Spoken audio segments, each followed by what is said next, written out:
Alrighty, hosses, welcome back. And in this video, what we're going to do is we're going to take a look at how search engines work. Now, before we begin, I actually am going to recommend something, and that is whenever you're working with SEO and you want to determine the actual ranking of your website, then it's always a good idea to go to the options and go to new incognito window, or you can just do Control-Shift-N. And if you guys don't know what an incognito window is, let me move this so you guys can see. It's basically a special mode in Chrome or any browser where it doesn't keep your history or cookies or a lot of the tracking data. And if you guys are wondering why do I recommend that, it's because whenever you're looking at these search results, you don't want them personalized to you. Now I'm going to tell you guys a story. This is actually pretty funny. I used to work with this guy from Louville. And Louville is this really crappy town next to where I live. There was like 4 people who lived there. And, there's just nothing there. I think the biggest building is like 2 stories tall. And I was talking to him. And he's like, did you know that Louville is actually really popular? I'm like, what? What are you talking about? He's like, yeah. I was on Google and I typed in LO. And Louville was the first thing that popped up. And I'm just smacking my head. I'm like, dude. And I had to tell him that was pretty much just personalized to his results because Google knew his location and he probably searched for Louville stuff before, whatever it was, who knows. But that's what incognito mode does. And also, pro tip, if you ever are doing anything on the computer that, I don't know, maybe you don't want your girlfriend to find out about, you don't want that in your browser history, then you can go to incognito mode as well. Okay, I don't know why you would ever do that, but whatever. Anyways, back to SEO.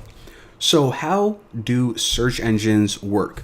Basically, whenever it finds a new website or an existing website and it just wants to crawl it again, every search engine from Google to Yahoo to Bing, they all have these special programs, and people call them spiders, some people call them bots, but essentially what they are automated programs that go to a website and it starts crawling it, going through page by page, every single page that it can find.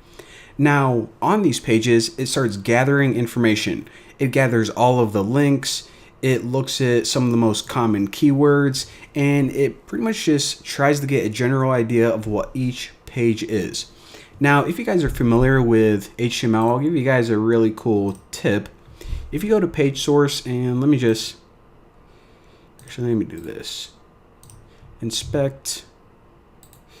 Edit is HTML. I'll show you guys that if you just get rid of all the CSS right here, just delete that. And if you guys don't know what I'm doing, don't really worry about it. So if you remove all the style sheets, then you can see your website kind of through a bot's eyes. So this is how a spider or a bot sees your website. So it's not looking at the background color or that fancy menu you made. What it's looking at is all of the links, all of the headers. It wants to see what's bolded, what keywords are on there, all of the raw data. And we'll take a look at what one of these things are important and what ones aren't that important later on. But basically, that's what it's going to do and gather all of this info. So now it crawled all the pages on your website and it has it, and it actually stores it in a big database. And whenever I say big database, I mean like really big. Google's has like multiple buildings for their data centers, so it's not like, a couple hard drives. So basically, what's going to happen is whenever someone types in any keyword, like the new Boston, it's going to look at its database and says, okay, I crawled a bunch of websites. What websites are relevant to this keyword? Now, another thing I want to point out real quick is whenever I say keyword, I don't just mean one word. Whenever you use the term keyword in SEO lingo, it can mean one word like programming, or it can mean a phrase or a query like how to program. So whenever I say keyword, how to program, this entire phrase can be a keyword. So I just want to say that so I don't confuse you guys. All right, so far simple enough, but now we have a question. What happens if, let's say, a user types in monkeys and there are 137 million websites that are relevant to monkeys? Because we know that it has all this info and all that stuff, but now what Google's formula and what Yahoo and Bing's formula have to do is they need to use a bunch of different variables to determine what is the most relevant website. Now, these are the variables that we're going to be taking a look at in the upcoming videos, but basically there are a lot of different factors and they're not all weighed equally. So for example, it's going to look at a couple different things, and we'll look at each one of these things in particular, but it's going to look at a thing like the title right here. So the title of the web page, maybe I'm just making up a fake scale like of 1 to 100. Maybe this has like a 60 importance. Maybe if you use the keywords in the heading, then maybe they only have a 15. Maybe if there are a few keywords like monkeys in just the regular text, then it only may have like a 3 out of 100 importance. So we're going to be taking a look at all of these different variables right here.